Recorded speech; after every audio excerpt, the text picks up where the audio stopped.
Integrated energy and power master plan IEPMP 2023-এর 1 নম্বর অনুচ্ছেদের প্রেক্ষাপট উদ্দেশ্য অংশে 40% নবায়নযোগ্য শব্দের পরিবর্তে 40% ক্লিন এনার্জি বলা হয়েছে, যেখানে nuclear, hydrogen, ammonia, carbon capture ও স্টোরেজ অন্তর্ভুক্ত এবং এর ফলে নবায়নযোগ্য ক্লিন লক্ষ্যমাত্রা সুনির্দিষ্টভাবে উল্লেখ করা ঘাটতি রয়েছে এবং নবায়নযোগ্য জ্বালানির অংশ সীমিত রাখা হয়েছে, যা মূল প্রতিশ্রুতির সাথে অসামঞ্জস্যতা তৈরি করে। হাইড্রোজেন, অ্যামোনিয়া জ্বালানি সরবরাহ ও ব্যবস্থার মাস্টার প্ল্যানে তরল অ্যামোনিয়া আমদানি ও হাইড্রোজেন জ্বালানি সরবরাহ ব্যবস্থার পরিকল্পনা করা হলেও কোনো কার্বন ইন্টেন্সিটির মানদণ্ডের উল্লেখ করা হয়নি, যার ফলে কার্বন ইন্টেন্সিটি মানদণ্ডের উল্লেখ না থাকায় পরিবেশগত ঝুঁকি সৃষ্টির সম্ভাবনা রয়েছে।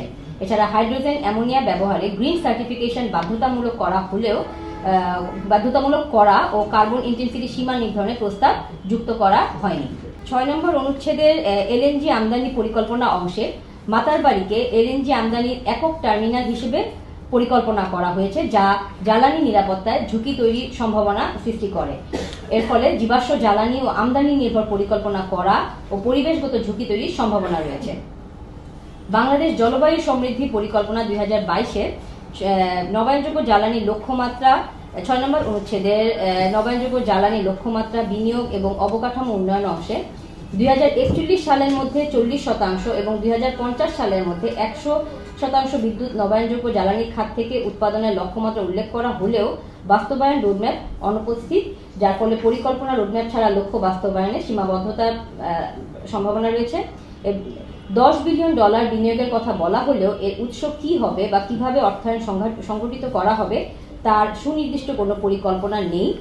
এর ফলে বিনিয়োগের উৎস ও অর্থায়নের কৌশল স্পষ্ট না থাকায় লক্ষ্য বাস্তবায়ন ঝুঁকিপূর্ণ। নবায়নযোগ্য জ্বালানি নীতি 2008 এবং 8ম পঞ্চবার্ষিকী পরিকল্পনায় নির্ধারিত লক্ষ্য পূরণ না হওয়ার বিষয়টি এই পরিকল্পনার এই অংশে উল্লেখ করা হলেও এর ব্যর্থতার কারণ এবং কিভাবে এই পরিকল্পনা তা অতিক্রম করা হবে তা উল্লেখ করা হয়নি।